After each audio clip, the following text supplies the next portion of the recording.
সুনামগঞ্জ থেকে সাবেক পরিকল্পনা মন্ত্রী এম এ মান্নান গ্রেফতার। গণহত্যার বিচারের জন্য ভারতের কাছে ফেরত চাওয়া হবে শেখ হাসিনাকে, জানালেন আইন উপদেষ্টা।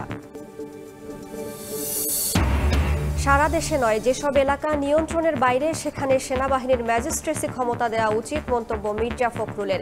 সিদ্ধান্ত পুনর্বিবেচনার আহ্বান। এবং এখন থেকে শুক্রবারও চলবে মেট্রো রেল। খুলছে কাজীপাড়া স্টেশন। মেরামতে খরচ মাত্র ২০ লাখ টাকা। মিরপুর ১০ চালু হতে সময় লাগবে আরও, জানালেন এমডি।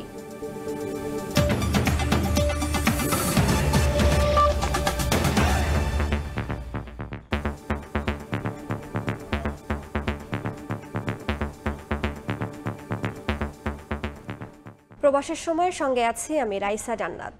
ঢাকা বিশ্ববিদ্যালয় ক্যাম্পাসে পরবর্তী নির্দেশ না দেয়া পর্যন্ত সব ধরনের রাজনীতি বন্ধ রাখার সিদ্ধান্ত নিয়েছে বিশ্ববিদ্যালয় প্রশাসন। বৃহস্পতিবার রাতে ঢাকা বিশ্ববিদ্যালয়ের প্রশাসনিক ভবনে উপাচার্য লাউঞ্জে অনুষ্ঠিত জরুরি সিন্ডিকেট বৈঠকে এই সিদ্ধান্ত নেওয়া হয়।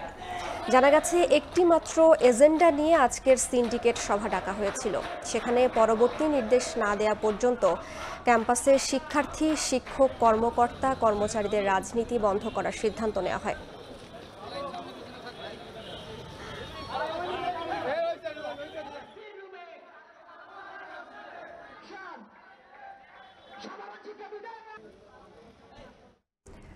ঢাকা বিশ্ববিদ্যালয়ের হলে চোর সন্দেহে তোফাজ্জল হোসেনকে পিটিয়ে হত্যার ঘটনায় ৬ শিক্ষার্থীকে গ্রেফতার করেছে পুলিশ। এ ঘটনায় শাহবাগ থানায় মামলা হয়েছে। তদন্ত করতে ৭ সদস্যের কমিটি গঠন করেছে বিশ্ববিদ্যালয় প্রশাসন। আর বিচার দাবিতে ক্যাম্পাসে বিক্ষোভ করেছে বৈষম্য বিরোধী ছাত্র আন্দোলন ও ছাত্রদল। ও মেন্টালি প্রবলেম, আর সমস্যা ছিল, মানসিক সমস্যা। ও এখানে ওখানে থাকতো, কখনো খোঁজ পাইতাম, কখনো পাইতাম না। একটা মানুষকে মাইরা তারপর তাকে পানি ভাত খাওয়াই আবার মারতেছে। এটা কি মানসিক, মানে ওর থেকেও তো যারা মারছে তারা তো আরো অসুস্থ মস্তিষ্কের মানুষ। ঘটনাটিতে শাহবাগ থানায় হত্যা মামলা দায়ের করেছে বিশ্ববিদ্যালয় কর্তৃপক্ষ। গঠন করা হয়েছে 7 সদস্যের তদন্ত কমিটি। আমাদের প্রশাসনিক প্রক্রিয়া চলছে একদিকে, আর একটা হলো আইনি প্রক্রিয়া চলছে। আমরা এই DC crime, ADC crime, Shahbag থানা, ওনাদের সাথে ওভার টেলিফোন কথা হয়েছে। তাদেরকে আমরা আসতে বলেছি, কত দ্রুত তারা এদের গ্রেপ্তার করতে পারে। এমন হত্যাকাণ্ড ও মব জাস্টিসের নিন্দা জানিয়ে বৈষম্যবিরোধী ছাত্র আন্দোলনের সমন্বয়করা অন্তর্বর্তী সরকারকে এর বিরুদ্ধে ব্যবস্থা নিতে আহ্বান জানান। তদন্ত সাপেক্ষে যথাযথ প্রক্রিয়া মেনে বিচারের আওতায় তাদেরকে নিয়ে আসতে হবে। কেউ কোনো প্রকার মব জাস্টিস করলে আমরা কিন্তু সেটাতে কোনো প্রকার সমর্থন দেব না। এদিকে এই ঘটনার প্রতিবাদে ঢাকা বিশ্ববিদ্যালয়ে বিক্ষোভ করেছে জাতীয়তাবাদী ছাত্রদল। এ সময় তারা অভিযোগ করে বলেন, হল প্রশাসনের ব্যর্থতায় এমন ঘটনা ঘটেছে।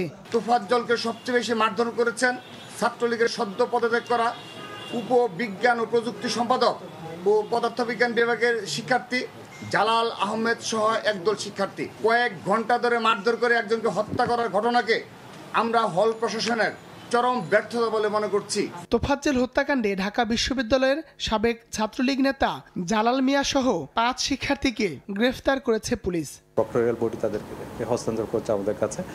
এটা তদন্তে বের হয়ে আসবে আসলে কি উদ্দেশ্যে, কারা কি কারণে এই ঘটনাটা ঘটালো এবং কারা কারা এই ঘটনার সাথে জড়িত। তোফাজ্জল হোসেনকে পিটিয়ে হত্যার প্রতিবাদে ঢাকা বিশ্ববিদ্যালয়ে মশাল মিছিল করেছেন শিক্ষার্থীরা। বৃহস্পতিবার সন্ধ্যায় রাজু ভাস্কর্যের সামনে থেকে মশাল মিছিল বের করা হয়। মিছিলটি শাহবাগে গিয়ে শেষ হয়। এ সময় বিক্ষোভকারীরা সারা দেশে বিচার বহির্ভূত সব হত্যার সুষ্ঠু তদন্তের দাবি জানান। ঢাকা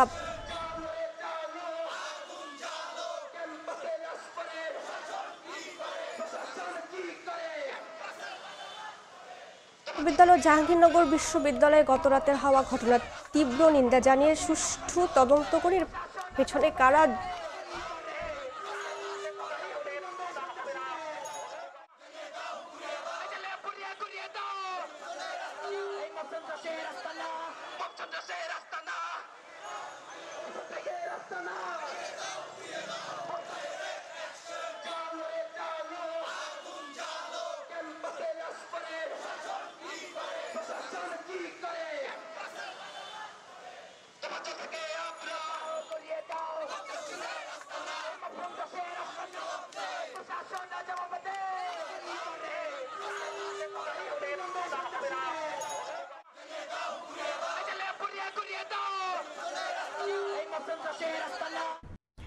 অন্তর্বর্তীকালীন সরকার অধ্যাদেশ 2024-এর খসড়ায় চূড়ান্ত অনুমোদন দিয়েছে উপদেষ্টা পরিষদ। দুপুরে বৈঠকে এই অনুমোদন দেওয়া হয়। বৃহস্পতিবার সন্ধ্যায় সংবাদ সম্মেলনে আইন উপদেষ্টা ডক্টর আসিফ নজরুল জানান, 1 অক্টোবর থেকে শুরু করে 31 ডিসেম্বরের মধ্যে সংস্কার সংক্রান্ত রিপোর্ট জমা দেবে 6 কমিটি। এছাড়া ছাত্র জনতার আন্দোলনে গণহত্যা চালানোর দায়ে বিচারের জন্য ভারত সরকারের কাছ থেকে সাবেক প্রধানমন্ত্রী শেখ হাসিনাকে ফেরত চাওয়া হবে বলেও জানান তিনি। রাষ্ট্র সংস্কারের অংশ হিসেবে নির্বাচন কমিশন, পুলিশ প্রশাসন, বিচার বিভাগ, দুর্নীতি দমন, জনপ্রশাসন ও সংবিধান সংস্কারের জন্য গত 11 সেপ্টেম্বর গঠিত হয় 6 সংস্কার কমিশন। বৃহস্পতিবার অন্তর্বর্তীকালীন সরকারের প্রধান উপদেষ্টা অধ্যাপক ডক্টর ইউনূসের নেতৃত্বে বৈঠকে বসেন সংস্কার কমিশনের প্রধানরা। এদিন উপদেষ্টা পরিষদের সদস্যদের সঙ্গেও বৈঠক করেন প্রধান উপদেষ্টা। বৈঠকে অন্তর্বর্তীকালীন সরকার অধ্যাদেশ 2024-এর খসড়ার নীতিগত ও চূড়ান্ত অনুমোদন দেয়া হয়। এছাড়া উপদেষ্টা ও সমমর্যাদা সম্পন্ন ব্যক্তিদের আয় ও সম্পদ বিবরণী প্রকাশের নীতিমালা 2024-এর খসড়ায় অনুমোদন দেয় উপদেষ্টা পরিষদ। গুরুত্বপূর্ণ এই দুটি বৈঠকের বিষয়ে গণমাধ্যমকে অবহিত করতে বৃহস্পতিবার সন্ধ্যায় রাজধানীর ফরেন সার্ভিস একাডেমিতে সংবাদ সম্মেলনের আয়োজন করা হয়। এতে অংশ নেন আইন উপদেষ্টা ডক্টর আসিফ নজরুল, প্রধান উপদেষ্টার বিশেষ সহকারী মাহফুজ আলম ও নির্বাচন সংস্কার কমিশনের প্রধান বদিউল আলম মজুমদার। বিভিন্নভাবে বঞ্চিত হয়েছি, ভোটাধিকার থেকে শুরু করে বহু ক্ষেত্রে আমাদের বঞ্চনা এবং অতীতটা যেন আবার পুনরাবৃত্তি না ঘটে। সংবাদ সম্মেলনে আইন উপদেষ্টা জানান, 1 অক্টোবর থেকে শুরু করে 31 ডিসেম্বরের মধ্যে সংস্কার সংক্রান্ত রিপোর্ট জমা দেবেন রাষ্ট্র সংস্কারের 6 কমিটি। 1 অক্টোবরের মধ্যে কাজ শুরু করবে এবং আমরা আশা করছি ওনারা 31 ডিসেম্বরের মধ্যে একটা রিপোর্ট আমাদের জমা দিবেন এবং সেই রিপোর্টের ভিত্তিতে নেক্সট ফেজ বা সেকেন্ড ফেজে আমাদের যে প্রধান উপদেষ্টা আছেন ওনার নেতৃত্বে আমাদের যে উপদেষ্টা মণ্ডলী সেটা রাজনৈতিক দলগুলোর সাথে এই সংস্কার ভাবনা নিয়ে আলোচনা শুরু করবে। ছাত্র জনতার আন্দোলনে গণহত্যা চালানোর দায়ে বিচারের জন্য ভারত সরকারের কাছ থেকে সাবেক প্রধানমন্ত্রী শেখ হাসিনাকে ফেরত চাওয়া হবে বলেও জানান তিনি। বিচার বহির্ভূত হত্যাকাণ্ড বা মব জাস্টিস সহ্য করবে না সরকার, সাফ জানান আইন উপদেষ্টা। এক্সট্রাডিশন ট্রিটি অনুযায়ী ভারতে যদি কোনো আমাদের কনভিক্টেড মানুষ থাকেন, উনি সাবেক প্রধানমন্ত্রী হন আর যাই হন না কেন, ওনার এক্সট্রাডিশন বা প্রত্যার্পণ আমরা চাইতে পারি। অচিরেই আপনারা দেখবেন বিচার শুরু হয়েছে, বিচার শুরু হওয়ার পর ডেফিনেটলি আমরা এক্সট্রাডিশন চাপো। ক্লিয়ারলি বলতে চাই, এখানে কোনো রকম মব জাস্টিস, কোনো রকম আইন নিজের হাতে তুলে নেওয়া, গণপিটুনি দেওয়া, এগুলি কোনোভাবেই অ্যাকসেপ্ট করা হবে না। সংবাদ সম্মেলনে প্রধান উপদেষ্টার বিশেষ সহকারী মাহফুজ আলম জানান, সুষ্ঠু নির্বাচন ইস্যুতে শিগগিরই রাজনৈতিক দল ও সংশ্লিষ্ট অংশীজনদের সঙ্গে সংলাপ হবে, ঢেলে সাজানো হবে প্রশাসনকে। যে প্রতিষ্ঠানগুলো গত 15 বছর ধ্বংস করে দেওয়া হয়েছে এবং গত 53 বছর অভিজ্ঞতায় আমরা দেখেছি যেগুলো আসলে কাজ করতে পারছে না জনগণের স্বার্থে, জনগণের জন্য, সেগুলোকে ঢেলে সাজানো। শিগগিরই নির্বাচন কমিশন পুনর্গঠন ও ভোটার তালিকা হালনাগাদের কথাও জানানো হয় সংবাদ সম্মেলনে। কতগুলো পরিবর্তন আনতে হবে, কতগুলো সংস্কার করতে হবে। মার্জিয়া মুমু, সময় সংবাদ, ঢাকা। সাবেক পরিকল্পনা মন্ত্রী এম এ মান্নানকে সুনামগঞ্জ থেকে গ্রেফতার করা হয়েছে। বৃহস্পতিবার রাত 10:30টার দিকে শান্তিগঞ্জ উপজেলার নিজ বাড়ি হিজল করচ থেকে তাকে গ্রেফতার করা হয়।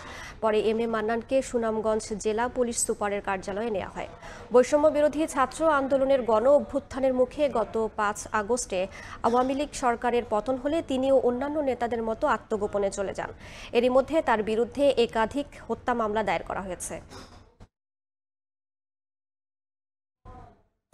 এবার বৈদেশিক মুদ্রা নিয়ন্ত্রণ আইনের মামলায় সাবেক আইনমন্ত্রী আনিসুল হক ও শিল্প ও বিনিয়োগ উপদেষ্টা সালমান এফ রহমানকে 5 দিনের রিমান্ডে দিয়েছে পুলিশ।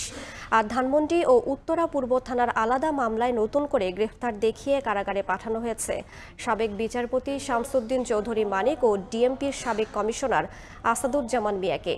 এদিকে বুধবার রাতে গ্রেফতার আওয়ামী লীগের সভাপতি মণ্ডলীর সদস্য কাজী জাফর উল্লাহকে হাসপাতালে ভর্তি করা হয়েছে।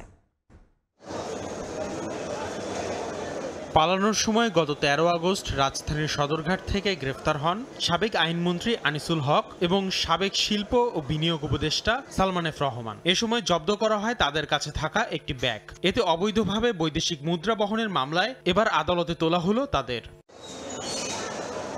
সকালে ঢাকার সিএমএম আদালতে নেয়ার পর কোতোয়ালি থানার ওই মামলায় জিজ্ঞাসাবাদের জন্য 7 দিনের রিমান্ড আবেদন করে পুলিশ। এর পরিপ্রেক্ষিতে 5 দিনের রিমান্ড মঞ্জুর করেন আদালত। জব্দ তালিকার যে সাক্ষী তারা এই ঘটনাস্থলে কিভাবে ওইখানে উপস্থিত হলো তারও কোনো ব্যাখ্যা প্রসিকিউশন দিতে পারেনি। এটা একটা মিথ্যা বোগাস মামলা আদালতে আমরা বলেছি। পরে দোহার থানার বিস্ফোরক নিয়ন্ত্রণ আইনের মামলায় আবার আদালতে তোলা হয় সালমান এফ রহমানকে, কিন্তু অন্য মামলায় রিমান্ড চলায় আবেদন খারিজ করে কারাগারে পাঠানোর আদেশ দেন বিচারক। একই দিন আদালতে নেওয়া হয় হত্যা মামলায় গ্রেফতার সাবেক বিচারপতি শামসুদ্দিন চৌধুরী মানিক ও ডিএমপির সাবেক কমিশনার আসাদুজ্জামান মিয়াকে। ধানমন্ডি ও উত্তরা পূর্ব থানায় হওয়া মামলায় তাদের গ্রেফতার দেখিয়ে কারাগারে পাঠানোর আদেশ দেন আদালত। শামসুদ্দিন চৌধুরী মানিক তাকেও ধানমন্ডি থানায় একটি হত্যা মামলায় গ্রেপ্তার দেখে জেল হাজতে প্রেরণ করা হয়। বৈষম্যবিরোধী আন্দোলনে যে হত্যাগুলো হয়েছিল, এই হত্যাগুলো যিনি মাস্টার মাইন্ড, যিনি এই হত্যাগুলোর সঙ্গে সম্পূর্ণ তার ষড়যন্ত্রে এবং তার নির্দেশে হয়েছিল, সে আসাদুজ্জামান, তাকেও উত্তরা থানা একটি হত্যা মামলায় আজকে গ্রেপ্তার দেখানো হয়। এছাড়া বিশৃঙ্খলার উস্কানি দেওয়ার অভিযোগে শাহজাহানপুর থানার মামলায় 2 দিনের রিমান্ডে নেওয়া হয়েছে একই থানার 2 পুলিশ সদস্যকে। এদিকে বুধবার রাতে গুলশানের বাসা থেকে আওয়ামী লীগের সভাপতি মণ্ডলীর সদস্য কাজী জাফরুল্লাহকে গ্রেফতার করেছে পুলিশ। আসিফ মোহাম্মদ সিয়াম, সময় সংবাদ, ঢাকা। বেক্সিমকো গ্রুপের নিয়ন্ত্রণ হারালেন সালমান এফ রহমান। গ্রুপটির সব সম্পত্তি জব্দ করে দেখভালের জন্য তত্ত্বাবধায়ক নিয়োগ করবে বাংলাদেশ ব্যাংক। তবে বেক্সিমকোর সব কার্যক্রম স্বাভাবিক থাকবে। এদিকে এস আলম গ্রুপের সম্পত্তি স্থানান্তর এবং বিক্রির নিষেধাজ্ঞা চেয়ে রিটের শুনানি শেষ হয়েছে। রোববার আদেশ দেবেন হাইকোর্ট। সাবেক প্রধানমন্ত্রী শেখ হাসিনার বেসরকারি শিল্প বিষয়ক উপদেষ্টা সালমান এফ রহমান সফেদ শুভ্র দাড়ির আড়ালে গত 15 বছরে আর্থিক খাতে দুর্নীতি, লুটপাট, জালিয়াতি ও টাকা পাচারের কাঁড়ি কাঁড়ি অভিযোগ রয়েছে তার বিরুদ্ধে। টাকার পাহাড় গড়েছেন দরবেশ খ্যাত এই ব্যবসায়ী। বিদেশি অর্থ পাচারের অভিযোগে সালমান এফ রহমানের বিরুদ্ধে অনুসন্ধান শুরু করেছে দুদক। রফতানির আড়ালে 1000 কোটি টাকা পাচারের অভিযোগে তার বিরুদ্ধে 17টি মামলা করেছে সিআইডি। 5 আগস্ট শেখ হাসিনা দেশ ছেড়ে পালিয়ে গেলেও দেশ ছাড়তে পারেননি সালমান এফ রহমান। 8 দিন পর নৌপথে পালিয়ে যাওয়ার সময় সদরঘাট এলাকা থেকে আনিসুল হক ও সালমান এফ রহমানকে গ্রেফতার করা হয়।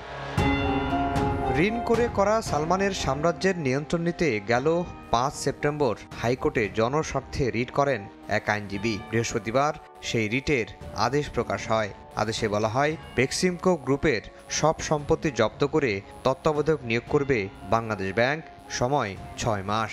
এখানে ডিরেকশন দেওয়া হয়েছে বাংলাদেশ ব্যাংকের উপরে বা রেসপন্ডেন্টদের উপরে যে তোমরা রিসিভার অ্যাপয়েন্ট করো। একটা কম্পিটেন্ট পারসন, অনেস্ট পারসনকে রিসিভার অ্যাপয়েন্ট করতে হবে। এত বড় একটা কোম্পানি চালানো কিন্তু সোজা ব্যাপার না। তত্ত্বাবধায়ক নিয়োগ হলেও গ্রুপটির কার্যক্রম স্বাভাবিক থাকবে বলেও জানিয়েছেন রিটকারীর আইনজীবী। ব্যাংক অ্যাকাউন্ট থাকবে, প্রত্যেকটা এমপ্লয়ি বেতন পাবে, ইনক্রিমেন্টস, রিটায়ারমেন্ট, প্রমোশন সব কিছু হবে। আর ওই ব্যাংকের থেকে বেক্সিমকো ফার্মা চালাবার জন্য যত ইনগ্রিডিয়েন্টস ইম্পোর্ট করতে হয় তারা তাও পারবে। এদিকে বৃহস্পতিবার দুপুরে এস আলম গ্রুপের সম্পত্তি বিক্রি এবং হস্তান্তরের নিষেধাজ্ঞা চেয়ে করা রিটের শুনানি হয় উচ্চ আদালতে। এ বিষয়ে রোববার আদেশ দেওয়ার কথা জানানো হয়েছে। আফজাল হোসেন, সময় সংবাদ, ঢাকা। সারা দেশে নয়, শুধু যেসব এলাকা নিয়ন্ত্রণের বাইরে সেখানে সেনাবাহিনীর ম্যাজিস্ট্রেসি ক্ষমতা দেওয়া উচিত বলে মন্তব্য করেছেন বিএনপি মহাসচিব মির্জা ফখরুল ইসলাম আলমগীর। বৃহস্পতিবার সকালে নিজ জেলা ঠাকুরগাঁওয়ে আন্দোলনের শহীদ পরিবার ও আহতদের সঙ্গে মতবিনিময় সভায় একথা বলেন তিনি। সরকার সবার অংশগ্রহণে গ্রহণযোগ্য নির্বাচনের পরিবেশ সৃষ্টি করবে বলেও আশা জানান মির্জা ফখরুল। দলের নেতাকর্মীদের উজ্জীবিত করতে জেলায় জেলায় ছুটে বেড়াচ্ছেন বিএনপি নেতারা। এরই অংশ হিসেবে নিজ জেলা ঠাকুরগাঁয়ে গেছেন দলের মহাসচিব মির্জা ফখরুল ইসলাম আলমগীর। বৃহস্পতিবার জেলা প্রেস ক্লাবে আন্দোলনে শহীদদের পরিবার ও আহতদের সঙ্গে মত বিনিময় করেন মির্জা ফখরুল। তাদের হাতে তুলে দেন আর্থিক সহায়তা। এ সময় সেনাবাহিনীকে ম্যাজিস্ট্রেসি ক্ষমতা দেওয়ার বিষয় নিয়ে তুলে ধরেন নিজের মতামত। বলেন, সারা দেশে নয়, শুধু যেসব এলাকা নিয়ন্ত্রণের বাইরে চলে গেছে সেখানে সেনাবাহিনীকে ম্যাজিস্ট্রেসি ক্ষমতা দেওয়া উচিত। সেনাবাহিনীকে ম্যাজিস্ট্রিয়াল পাওয়ার দেওয়া হয়েছে, তার মানে প্রশাসন ফেল করছে। ম্যাজিস্ট্রেসি পাওয়ার দেওয়া হয়েছে মানে অন্যান্য কাজ করছে। ম্যাজিস্ট্রেসি পাওয়ার আমি মনে করি যে সেই সমস্ত এলাকাতে যাওয়া দরকার যে সমস্ত এলাকাতে নিয়ন্ত্রণের বাইরে চলে গেছে, কিন্তু যে সমস্ত এলাকাতে পিসফুল আছে, শান্তিপূর্ণ আছে, যেখানে রাজনৈতিক নেতা কর্মীরাই সমস্ত বিষয়গুলোকে নিয়ন্ত্রণ করছেন, সেইখানে এই ম্যাজিস্ট্রেসি পাওয়ার দিয়ে আবার নতুন সমস্যা তৈরি করা সম্মুখীন হবে না। এরপর দুপুরে রানীশঙ্কল উপজেলার ডিগ্রি কলেজ মাঠে দলীয় জনসভায় যোগ দেন মির্জা ফখরুল। প্রধান অতিথির বক্তব্যে তিনি বলেন, গত 17 থেকে 18 বছরে শেখ হাসিনা শুধু দেশের সম্পদ লুটোই করেনি, দেশকে ফকির করে গেছেন। 16-17 বছর ধরে বড় বড় মেগা প্রজেক্ট নাম দিয়ে মেগা লুট করেছে। অন্যদিকে আপনাদের ছোট ছোট এলাকাতে এই একেবারে আওয়ামী লীগের মেম্বার, চেয়ারম্যান থেকে শুরু করে এমপি পর্যন্ত যত পারছে তারা চুরি করার চেষ্টা করছে। বিকেলে পীরগঞ্জের ডাকবাংলো স্টেডিয়াম মাঠে আরেকটি জনসভায় যোগ দেন মির্জা ফখরুল। দেশকে নতুনভাবে সাজাতে সবাইকে ঐক্যবদ্ধ হয়ে কাজ করার আহ্বান জানান তিনি। জিয়াউর রহমান বকুল, সময় সংবাদ, ঠাকুরগাঁও। এখন থেকে সাপ্তাহিক ছুটির দিন শুক্রবারও চলবে মেট্রো রেল। তবে এদিন যাত্রী পরিবহন শুরু হবে বিকেল 3টা থেকে, চলবে রাত 9টা 40 পর্যন্ত। বৃহস্পতিবার বিকেলে সংবাদ সম্মেলন করে এ তথ্য জানিয়েছেন ডিএমটিসিএল এর ব্যবস্থাপনা পরিচালক। এদিকে মেরামত শেষ হওয়ায় শুক্রবার খুলবে কাজীপাড়া স্টেশনও। যানজটের ভোগান্তি থেকে মুক্তি পেতে সাপ্তাহিক ছুটি শুক্রবারের দিনও মেট্রো চালানোর দাবি ছিল অনেক দিনের। সেই আক্ষেপ এবার ঘুচল নগরবাসীর। এখন থেকে শুক্রবারও চলবে মেট্রো রেল। বৃহস্পতিবার দুপুরে এক সংবাদ সম্মেলনে Dhaka mass transit company limited DMTCL এর ব্যবস্থাপনা পরিচালক আব্দুর রৌফ জানান, প্রতি শুক্রবার বিকাল 3টা থেকে শুরু হবে মেট্রো চলাচল। প্রতি 12 মিনিট পর রাত 9টা পর্যন্ত চলবে ট্রেন। আমরা আগামী শুক্রবার অর্থাৎ 20 তারিখ 3টা 30 থেকে মেট্রো রেলের শনি শুক্রবারের অপারেশন উত্তর থেকে শুরু হবে 3টা 50-এ, রাত 9টা 40-এ শেষ ট্রিপ উত্তরার দিকে ছেড়ে যাবে। ছাত্র জনতার আন্দোলনের সময় ক্ষতিগ্রস্ত হওয়া কাজীপাড়া আর মিরপুর 10 স্টেশন চালু হতে 1 বছর সময় লাগার পাশাপাশি খরচ হবে কয়েকশো কোটি টাকা বলে জানিয়েছিল তৎকালীন আওয়ামী লীগ সরকার। কিন্তু মাত্র 2 মাসের মাথায় শুক্রবার থেকে চালু হচ্ছে কাজীপাড়া মেট্রো স্টেশন, যার জন্য প্রাথমিকভাবে খরচ হয়েছে মাত্র 20,50,000 টাকা। লোকাল কিছু অ্যারেঞ্জমেন্ট এবং আমাদের যে জিনিসপত্র আছে সেগুলিকে মিলিয়ে স্টকে যা ছিল আমরা কাজীপাড়াটা চলাচল উপযোগী করেছি। টেকনিক্যাল টিম, আমাদের প্রজেক্ট যারা পিডি মহোদয়গণ আছেন,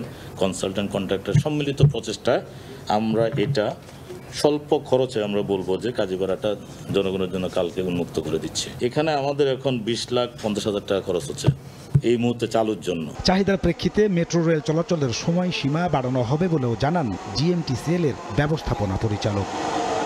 নাজমুস সালেহী, সময় সংবাদ, ঢাকা। এদিকে মেট্রো রেলের ভায়াডাক্টের নকশাগত ত্রুটির কারণে খুলে যাচ্ছে বিয়ারিং প্যাড, এমনটাই মত বিশেষজ্ঞদের। নকশায় কিছুটা পরিবর্তন আনলেই এ সমস্যার সমাধান হতে পারে। আর দীর্ঘস্থায়ী সমাধানে বেশি চাপ সহনশীল পড বিয়ারিং ব্যবহারের পরামর্শ তাদের। সমাধানে দ্রুত উদ্যোগ নেয়ার কথা জানালেন ডিএমটিসিএল ব্যবস্থাপনা পরিচালক। বড় সেতু বা উড়াল পথ নির্মাণে ব্যবহার করা হয় বিয়ারিং প্যাড। নিচের পিলারের সঙ্গে উড়াল পথের সংযোগস্থলে বসানো হয় বিশেষ ধরনের রাবারের তৈরি এই উপাদান। এর কাজ গাড়ির চাপ সরাসরি পিলারে না ফেলে মাটির দিকে নামিয়ে দেয়া। বিশেষ এই উপাদান ব্যবহার হয়েছে বাংলাদেশের মেট্রো রেলেও। 18 সেপ্টেম্বর খামারবাড়ি এলাকায় মেট্রোর একটি পিলার থেকে খুলে পড়ে বিয়ারিং প্যাড। এতে 10 ঘন্টা বন্ধ ছিল ট্রেন চলাচল। বিশেষজ্ঞরা বলছেন, বিয়ারিং প্যাড যে জায়গায় খুলে গেছে সেটি ট্রেনের বাঁক নেয়ার স্থান, ফলে সেখানে চাপ তৈরি হয় বেশি। কিন্তু মেট্রো রেলের ভায়াডাক্টের নকশাতে এই বাঁক স্থানে অতিরিক্ত চাপের ব্যাপারটা বিবেচনায় নেওয়া হয়নি। এজন্যই ভায়াডাক্টের নকশাগত ত্রুটিকেই দায়ী করছেন এই বিশেষজ্ঞ। কার্ভ সেকশন থেকে আমরা স্ট্রেট সেগমেন্টে যাচ্ছি, এটা একটা ট্রানজিশন জোন। এই জায়গায় বিয়ারিং প্যাড একেবারে ফ্রিলি বসিয়ে রাখাটা আমার মনে হয় যে অ্যানালিসিস করার দরকার ছিল যারা নকশা করেছে, সেই জায়গায় তাদের জ্ঞান ধ্যানের কিছুটা সীমাবদ্ধতা থাকতে পারে। যে প্রায় 1.5 বছর 2 বছর ধরে যে ট্রেন চলছে, প্রতিদিন ধীরে ধীরে তার যে জায়গায় বসানো ছিল সেখান থেকে সরতে সরতে সে কিন্তু ওই যে আমি বলছি যে জয়েন্টের মধ্যে বসে আছে, সেখান থেকে কিন্তু বের হয়ে পড়ে গেছে। এজন্য পিলার ও ভায়াডাক্টের সংযোগস্থলে স্ক্রু বা নাট বল্টুর মাধ্যমে বিয়ারিং প্যাড আটকে রাখার ব্যবস্থা করার পরামর্শ জানিয়ে এই বিশেষজ্ঞ বলছেন, রাবারের বিয়ারিং বাদ দিয়ে উন্নত প্রযুক্তির টেকসই ও অধিক চাপ সহনশীল পড ব্যবহার করতে হবে। যদি নকশাতে দেওয়া থাকতো তাহলে যারা নির্মাণ করছেন তারা বাধ্য থাকতো এটা ধরে রাখার জন্য, যে গ্রুপের কথা বলছি সেটা দেওয়ার জন্য। এখানে আসলে এই ধরনের রাবার বিয়ারিং প্যাড ব্যবহার না করে এখানে পট বিয়ারিং ব্যবহার করা উচিত ছিল। ঢাকা মাস ট্রানজিট কোম্পানির ব্যবস্থাপনা পরিচালক আব্দুর রৌফ বলছেন, এসব দিক মাথায় রেখে নতুন করে পরিকল্পনা করছেন তারা। এই ধরনের ব্যবস্থা এখন নেই, এটা ঠিক। এখন আমাদের যে টিম তদন্ত করছে এবং কনসালটেন্ট টিম যে রিপোর্ট দেবে, সেই রিপোর্টের ভিত্তিতে এটা সুপারিশও থাকবে কিভাবে এটাকে দীর্ঘস্থায়ী করা যায় বা আরো মোর সিকিউর করা যায়। যদি এরকম ব্যবস্থা ওনারা সাজেশন দেন, প্রয়োজনে আমরা বিশেষজ্ঞ যারা আছেন এই লাইনে তাদের সাপোর্টও নেব, নিয়ে আমরা একটা ব্যবস্থা বের করবো যাতে করে এই ধরনের ঘটনা সামনে আর না ঘটে। নির্মাণাধীন মেট্রো লাইনগুলোর নকশাতেও প্যাড ধরে রাখার বিশেষ ব্যবস্থা রাখা হবে বলেও জানান ব্যবস্থাপনা পরিচালক। নাজমুস সালেহী, সময় সংবাদ, ঢাকা। চলতি অর্থ বছরেই $200 কোটি অর্থ সহায়তা দেওয়ার আশ্বাস দিয়েছে বিশ্বব্যাংক। বৃহস্পতিবার সকালে সচিবালয়ে অর্থ উপদেষ্টার সঙ্গে বৈঠকের পর একথা জানান সংস্থাটির দক্ষিণ এশিয়া অঞ্চলের ভাইস প্রেসিডেন্ট মার্টিন রাইসার। জাতীয় বাজেট সহায়তার পাশাপাশি জ্বালানি, ব্যাংকের তারল্য সংকট কাটানো, বন্যা পরবর্তী পুনর্বাসন, রোহিঙ্গা সহ বিভিন্ন ইস্যুতে এই অর্থ ব্যয়ের পরিকল্পনার কথা জানিয়েছেন উপদেষ্টা সালেউদ্দিন আহমেদ। অন্যদিকে ব্যাংকিং খাতে শৃঙ্খলা ফেরাতে কারিগরি সহায়তার কথা জানিয়েছে সংস্থাটি। অন্তর্বর্তী সরকারের বিভিন্ন উদ্যোগ বাস্তবায়নে সহযোগী হতে কয়েকদিন ধরেই বাংলাদেশ ব্যাংক সহ বিভিন্ন মন্ত্রণালয়ের সঙ্গে বৈঠক করছে বিশ্বব্যাংক প্রতিনিধি দল। বর্তমান পরিস্থিতিতে সরকারের প্রত্যাশা অনুযায়ী আর্থিক ঋণ কাঠামো কতটা জোরদার করবে দাতা সংস্থাটি, তা নিয়ে পর্যালোচনায় ব্যস্ত দলটি।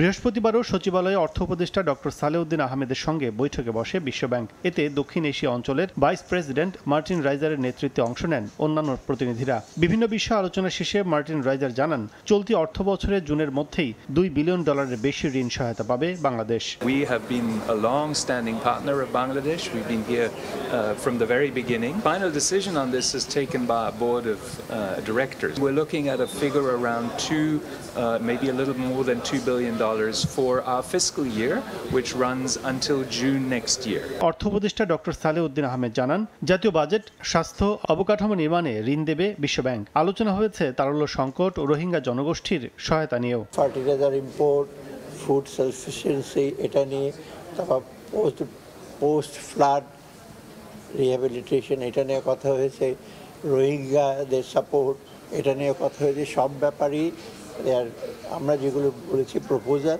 দে আর ভেরি পজিটিভ এবং মোটামুটি কিন্তু কংক্রিট করে বলছে কি কি সহায়তা দেবে। দুপুরে বাংলাদেশ ব্যাংকের গভর্নর আহসান এইচ মনসুরের সঙ্গে সাক্ষাৎ করে প্রতিনিধি দলটি। এ সময় সাংবাদিকদের মার্টিন রাইজার জানান, ব্যাংকিং খাতে আস্থা ফেরাতে ও আর্থিক খাতের সংস্কারে কারিগরি সহায়তা দেবে বিশ্বব্যাংক। Well, there are many technical issues related to strengthening the banking sector, making sure that people can trust the banks. দেশের বর্তমান পরিস্থিতিতে বিশ্বব্যাংকের সার্বিক সহায়তা অব্যাহত থাকবে বলেও আশা প্রকাশ করেন মার্টিন রাইজার। কাজল আব্দুল্লাহ, সময় সংবাদ, ঢাকা। কাগজে কলমে বরিশাল শহরে 22টি খালের নাম থাকলেও বাস্তবে মাত্র 8 থেকে 10টি খাল টিকে আছে, তাও দখল দূষণে বিলীন হবার পথে। সেই খাল উদ্ধারে এবার জেলা প্রশাসন নগরবাসীকে সঙ্গে নিয়ে মাঠে নামার ঘোষণা দিয়েছে। বৃহস্পতিবার থেকে শুরু হয়েছে জেলা খালের পরিচ্ছন্নতা কার্যক্রম। বিস্তারিত সুমন হাসানের তোলা ছবিতে অপূর্বপুর রিপোর্ট।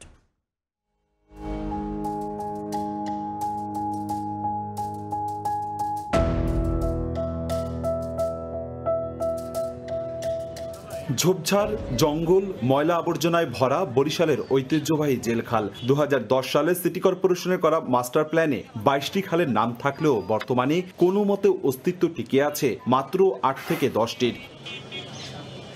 নগরবাসীর অভিযোগ, খালগুলো ভরাট থাকায় সামান্য বৃষ্টিতেই শহর জুড়ে সৃষ্টি হয় তীব্র জলাবদ্ধতার। এছাড়া সংকুচিত হয়েছে নদীর সঙ্গে খালের সংযোগও। এমন সমস্যায় বরিশাল জেলা প্রশাসন নগরবাসীকে সঙ্গে নিয়ে খালের পরিষ্কার পরিচ্ছন্নতা কার্যক্রমের কর্মসূচি হাতে নেয়। বৃহস্পতিবার সকালে মরকখোলার পোল অংশে বিভিন্ন সংগঠন এ কর্মযজ্ঞে যোগ দেয়। আমাদের যত খাল ছিল বরিশালে সবগুলোই মরে গেছে। ময়লা পরিষ্কার করার মাধ্যমে আমরা একটি নতুন রূপান্তরের বার্তা ছড়াবো। পরিষ্কার অবস্থাটা বিদ্যমান থাকে, এটার জন্য আমাদের সচেতনতাটা ধরে রাখা। বরিশাল শহরকে জলাবদ্ধতা মুক্ত রাখতে হলে আমাদের খালটা খনন করা দরকার, খালটাকে আগাছা মুক্ত এবং দখল মুক্ত করা দরকার। এর আগে এমন উদ্যোগ নেওয়া হলেও সুফল ধরে রাখা যায়নি জানিয়ে সমন্বিতভাবে স্থায়ী সমাধানের তাগিদ পরিবেশবাদীদের। এখানে আগে অর্থের যোগানের কথা চিন্তা করতে হবে, প্ল্যানিং এর কথা চিন্তা করতে হবে, তাহলেই মূলত এই খালের যে সংস্কার এবং বা খনন মূলত সফল হবে। আর দখলদারদের তালিকা ধরে ব্যবস্থা নেয়ার হুঁশিয়ারি দিয়ে দূষণ রোধে সবাইকে এগিয়ে আসার আহ্বান জানান জেলা প্রশাসক। জনগণ পরিষ্কার আপনি যদি আবারও সেই ময়লা এবং পলিথিন যদি আবার নদীতে আপনি ফেলেন, তাহলে আবার আগের অবস্থায় ফিরে আসবে। পরিচ্ছন্নতা অভিযানের অগ্রভাগে রয়েছে স্বেচ্ছাসেবী সংগঠন বিডি ক্লিন। এছাড়াও বিভিন্ন শ্রেণী পেশার 5 শতাধিক মানুষ এতে অংশ নেয় বলে জানানো হয়। অপূর্ব অপু, সময় সংবাদ, বরিশাল। একটি কালো আইন যার জাতাকলে পিষ্ট হাজারো মানুষ। ডিজিটাল নিরাপত্তা আইনে গত 5 বছরে মামলা হয়েছে 1400টি, যেখানে আসামি করা হয়েছে 451 জন সাংবাদিককে। নাম বদলে কুখ্যাত ডিজিটাল সিকিউরিটি আইন এখন সাইবার নিরাপত্তা আইন। মত প্রকাশ ও স্বাধীন গণমাধ্যম নিপীড়নের এই হাতিয়ারকে দ্রুত সংস্কারের দাবি মানবাধিকার ও গণমাধ্যম কর্মীদের। মার্জিয়া মোমোর রিপোর্ট, ছবি তুলেছেন শাহিনুল ইসলাম। ওনারা আমাকে 7 ঘন্টা ইন্টারোগেশন করেন, চোখে অবশ্যই 3 পরতের কাপড় দিয়ে বেঁধে এবং হাতে হ্যান্ডকাফ পরায়ে। দুর্যোগ কবলিত এলাকায় ত্রাণ বিতরণে দুর্নীতি নিয়ে সামাজিক যোগাযোগ মাধ্যমে একটি পোস্ট। এরই জের ধরে 2020 সালে র্যাব পরিচয়ে নিজ বাসা থেকে তুলে নেওয়া হয় রাষ্ট্রচিন্তা নামক নাগরিক সংগঠনের সদস্য দিদারুল ভূঁইয়াকে। অজ্ঞাত স্থানে নিয়ে গিয়ে নির্যাতনের পর তাকে গ্রেফতার দেখানো হয় ডিজিটাল সিকিউরিটি আইনে। আনা হয় রাষ্ট্রদ্রোহিতার অভিযোগ। 5 মাস কারারুদ্ধ রাখা হয় দিদারুলকে। রমনা থানায় ডিজিটাল সিকিউরিটি অ্যাক্টের একটা মামলায় গ্রেফতার দেখানো হয় এবং সেখানে আমরা 11 জন ছিলাম আসামি। দিদারুল প্রাণে বেঁচে ফিরলেও 2021 সালে তৎকালীন আওয়ামী শাসক দলের মানবাধিকার লঙ্ঘন ও অসঙ্গতির চিত্র কার্টুনের মাধ্যমে তুলে ধরায় একই আইনে প্রথমে গ্রেফতার ও পরে পুলিশি হেফাজতে নির্যাতন করে হত্যা করা হয় লেখক মোশতাক আহমেদকে। নির্মম নির্যাতনে গুরুতর আহত হন কার্টুনিস্ট আহমেদ কবির কিশোরও। 1 বছর কারাগারে থাকা অবস্থায় বারবার জামিন চেয়েও পেলেন না এবং হাইকোর্টে যখন তার জামিনের দরখাস্তটা বিবেচনাধীন ছিল, অপেক্ষমান ছিল, সেই সময়ে কিন্তু তিনি হাসপাতালে মৃত্যুবরণ করেন। কিশোরকে মেরে কানের পর্দা ফাটিয়ে দেওয়া হয়েছে, তাকে যেভাবে শারীরিক নির্যাতন করা হয়েছে তাতে তার মানসিক ভারসাম্য পর্যন্ত নষ্ট হয়ে গিয়েছিল। 2006 সালের আইসিটি আইন 2009 সালে নাম ঠিক রেখে সংশোধিত হলো। 2018 সালে নাম বদলে হলো ডিজিটাল সিকিউরিটি আইন। আর সবশেষ 2023 সালে রূপ বদল হয়ে হলো সাইবার সিকিউরিটি অ্যাক্ট। বারবার রূপ বদল হলেও বাক স্বাধীনতা ও গণমাধ্যম নিয়ন্ত্রণ ও ভিন্নমত দমনে ব্যবহার হচ্ছে কালো আইনটি। গত 5 বছরে ডিজিটাল নিরাপত্তা আইনে মামলার শিকার হয়েছেন 500-র বেশি গণমাধ্যম কর্মী। নির্বাচন থেকে বিরোধী রাজনীতি দলের প্রার্থীদের অংশগ্রহণ বিরত রাখা ও তাদের হয়রানির মোক্ষম অস্ত্র হিসেবেও ব্যবহার হয় এই আইন। 2018 সালে একাদশ জাতীয় সংসদ নির্বাচনের সময় ঠিক যেমনটা ঘটেছে বিএনপি স্থায়ী কমিটির সদস্য মেজর অবসরপ্রাপ্ত হাফিজ উদ্দিন আহমেদের সঙ্গে। নির্বাচনের দিন আমি বের হয়ে ভোট দেওয়া তো দূরের কথা, ওই দিন আমাকে ডিজিটাল সিকিউরিটি অ্যাক্ট একটা মামলা দেওয়া হয়। Centre for governance studies CGS এর সাম্প্রতিক গবেষণা বলছে 2018 সালের অক্টোবর থেকে 2023 সালের সেপ্টেম্বর পর্যন্ত 1436টি মামলায় 4520 জনকে আসামি করা হয়েছে। সবচেয়ে বেশি অভিযুক্ত হয়েছেন রাজনীতিবিদ ও সাংবাদিক। মামলা হয়েছে অন্তত 30টিরও বেশি শিশু কিশোরের বিরুদ্ধে। আর এসব মামলার বাদীদের 82%ই তৎকালীন আওয়ামী লীগের রাজনীতির সঙ্গে যুক্ত। আশা করব যে এখন নতুন যে সরকার এসেছেন তারা সামনে যখন এই যে বিভিন্ন ধরনের আইনি প্রক্রিয়াগুলো যাবে সেক্ষেত্রে অবশ্যই আমরা এক্ষেত্রে সচেতন হব। আমাদের আপত্তির জায়গা হচ্ছে মানুষের যে মত প্রকাশের সাংবিধানিক অধিকার, মত প্রকাশের স্বাধীনতা, সেইটাকে কখনো ফৌজদারি অপরাধ হিসেবে চিহ্নিত করা উচিত না। পুরো আইনি ব্যবস্থাটাকেই ঢেলে সাজানো। জ্যেষ্ঠ সাংবাদিকরা বলছেন, বাক স্বাধীনতা আর গণমাধ্যমের জন্য মূর্তিমান আতঙ্ক সাইবার সিকিউরিটি আইন। উত্তরবঙ্গের একটা কেস আমার স্পষ্ট মনে আছে। কোভিডকালীন সময়ে রিপোর্ট করার জন্য একজন সাংবাদিক গ্রেপ্তার হয়েছিল, কয়েক মাসে জেলের ভিতরে ছিল। মিথ্যা যে মামলাটা করলো, সে কি বিচারের প্রক্রিয়ায় আসছে? আইনের অপব্যবহার ঠেকিয়ে নাগরিকদের মতামত প্রকাশের স্বাধীনতা ও গণমাধ্যমের স্বাধীনতা নিশ্চিত করতে অন্তর্বর্তী সরকারের প্রতি দাবি তাদের। অপব্যবহার ঠেকানোটা বন্ধ করতে হবে। মার্জিয়া মুমু, সময় সংবাদ, ঢাকা। চট্টগ্রামে যাত্রা বিরতির সময় দুবাইগামী একটি ফ্লাইটের যাত্রীকে বিপুল পরিমাণ বৈদেশিক মুদ্রাসহ গ্রেফতার করেছে আইন শৃঙ্খলা বাহিনী। কাস্টমস কর্মকর্তা জানিয়েছেন, জাকির হোসেন নামের ওই যাত্রী নিয়মিত মধ্যপ্রাচ্যের বিভিন্ন দেশে যাতায়াত করতেন। বৃহস্পতিবার সকাল ৮টা ইউএস বাংলা এয়ারলাইন্সের একটি ফ্লাইট অবতরণ করে চট্টগ্রাম শাহ আমানত আন্তর্জাতিক বিমানবন্দরে। এরপর এনএসআই ও কাস্টমস গোয়েন্দা তথ্যের ভিত্তিতে উড়োজাহাজের ভেতরে অভিযান চালায় আইনশৃঙ্খলা রক্ষাকারী বাহিনী। বিপুল পরিমাণ মুদ্রাসহ আটক করে জাকির হোসেন নামে এক যাত্রীকে। কাস্টমস গোয়েন্দা ও তদন্ত অধিদপ্তর বলছে, জাকিরের ৩টি ব্যাগ তল্লাশি করে ২.৫ কোটি টাকা মূল্যে সৌদি রিয়াল ও আরব আমিরাতের মুদ্রা দিরহাম জব্দ করা হয়েছে। এর মধ্যে রিয়ালের পরিমাণ ৭,৭০,০০০। গ্রেফতার জাকিরের বাড়ি রক্ষীপুরে। তিনি ব্যবসার কথা বলে নিয়মিত যাতায়াত করতেন মধ্যপ্রাচ্যের বিভিন্ন দেশে। সেই সূত্রে জড়িয়ে পড়েন মুদ্রা পাচারের সঙ্গে। ঢাকা থেকে একটা ফ্লাইট আসে ইউএস বাংলার, এটা চিটাগাং হয়ে দুবাই যাচ্ছিল। তো সেখানে আমরা পরে যাত্রীকে সরাসরি ফ্লাইটে গিয়ে আটক করি। তার সাথে একটা ব্যাগ ছিল, ৭,৭০,০০০ সৌদি রিয়াল পাই আর ৪৬,০০০ দিরহাম পাই।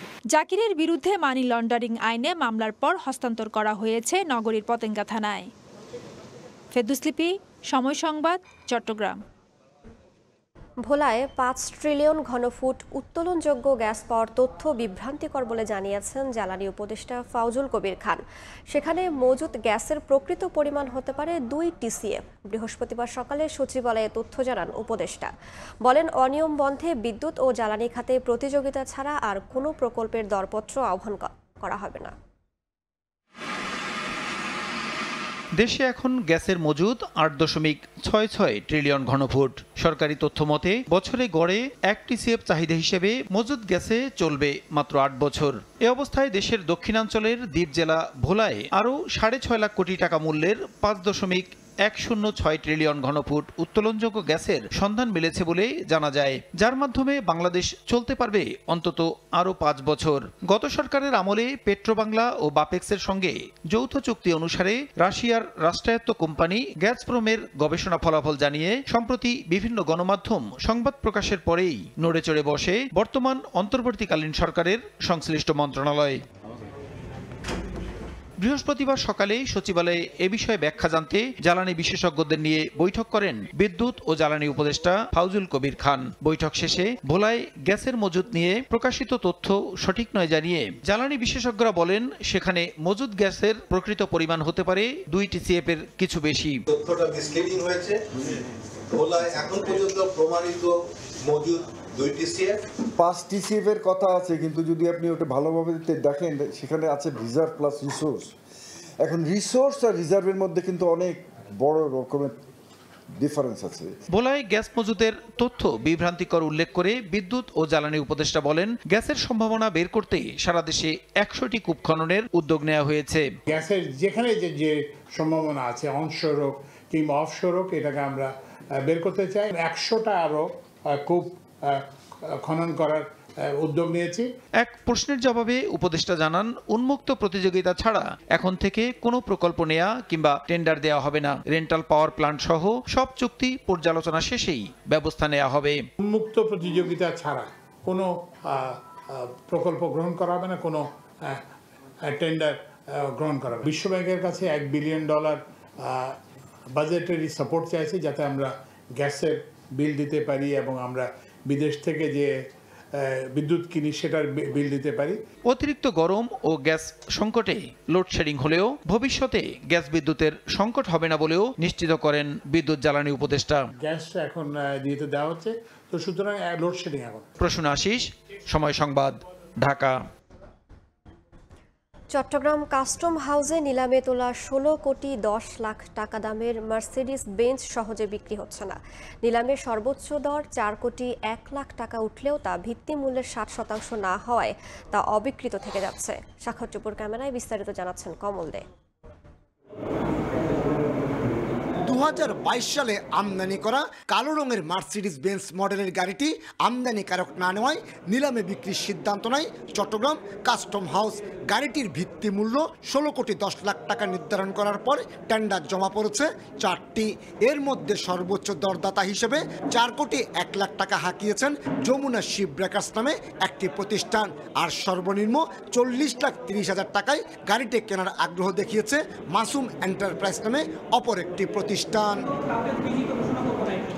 একাদশ সংসদে কুমিল্লা 7 আসনের প্রয়াত সংসদ সদস্য ও আওয়ামী লীগ নেতা আলী আশরাফের নামে এমপি কোটায় আনা হয়েছিল সাদা রঙের এই ল্যান্ড ক্রুজার গাড়িটি, কিন্তু সেটিও আমদানিকারক ছাড় না করায় বিক্রির জন্য এই গাড়িটি তোলা হয় নিলামে। ভিত্তিমূল্য বলতে আমাদের নিলামে 60% কভার করতে হয়, তো এখানে দেখা যাচ্ছে যে 60% আসলে কভার করেনি। এটা নিলাম কমিটির সিদ্ধান্তের প্রেক্ষিতেই সিদ্ধান্ত নেওয়া যাবে যে পরবর্তীতে কিভাবে কার্যক্রম হবে। পরিবর্তিত রাজনৈতিক পরিস্থিতিতে চড়া দামে গাড়ি কেনার ক্ষেত্রে ব্যবসায়ীরা ঝুঁকিতে পড়ার সংখ্যায় টেন্ডারের পাশাপাশি দামও তুলনামূলক কম পড়েছে বলে ধারণা বিডারদের। এর আগেও 100-র বেশি গাড়ি আইনি জটিলতা নিলামে বিক্রি না হওয়ায় স্ক্র্যাপে পরিণত হয়েছিল। কাস্টমদার ধরে রাখতে পারবে না, এটা সেকেন্ড টেন্ডার, থার্ড টেন্ডার, ওদের স্ট্যান্ডিং অর্ডার অনুযায়ী ওরা ব্যবস্থা নিবে। এবারের নিলামে এই দুটি গাড়ি ছাড়াও আরও 43 ধরনের পণ্য নিলামে তোলা হয়েছিল। এর মধ্যে রয়েছে ফ্লোর টাইলস, ফেব্রিক্স, কম্বল এবং আম, আপেল ও আনারসের জুস। কমল দে, সময় সংবাদ, চট্টগ্রাম। কোনো সাংস্কৃতিক, শৈল্পিক এবং সামাজিক আন্দোলন হিসেবে গড়ে উঠেছে।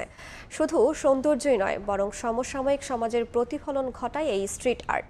ইতালি থেকে হাসান মাহমুদের রিপোর্ট। ইতালির রাজধানী বরাবরই দর্শনার্থীদের আকর্ষণের কেন্দ্রবিন্দুতে।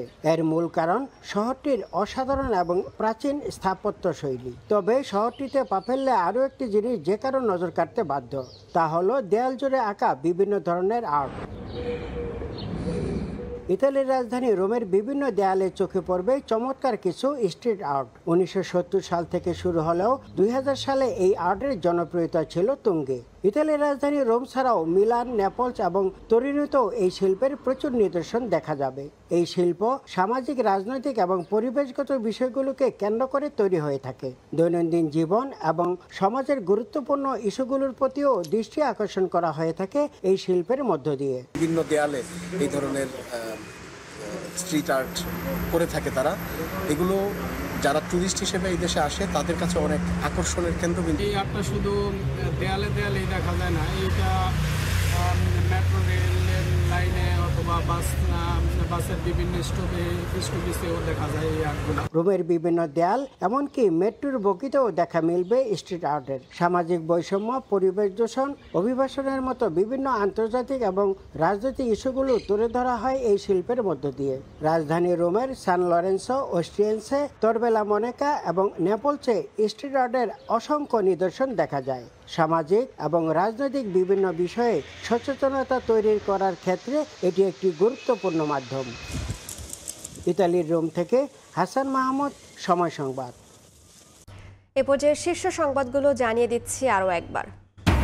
ঢাকা বিশ্ববিদ্যালয়ে দলীয় রাজনীতি বন্ধ, সিন্ডিকেটের সিদ্ধান্ত।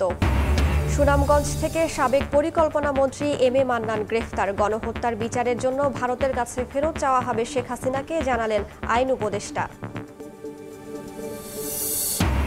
এবং সারা দেশে নয়, যেসব এলাকা নিয়ন্ত্রণের বাইরে সেখানে সেনাবাহিনীর ম্যাজিস্ট্রেসি ক্ষমতা দেওয়া উচিত, মন্তব্য মির্জা ফখরুলের। সিদ্ধান্ত পুনর্বিবেচনার আহ্বান।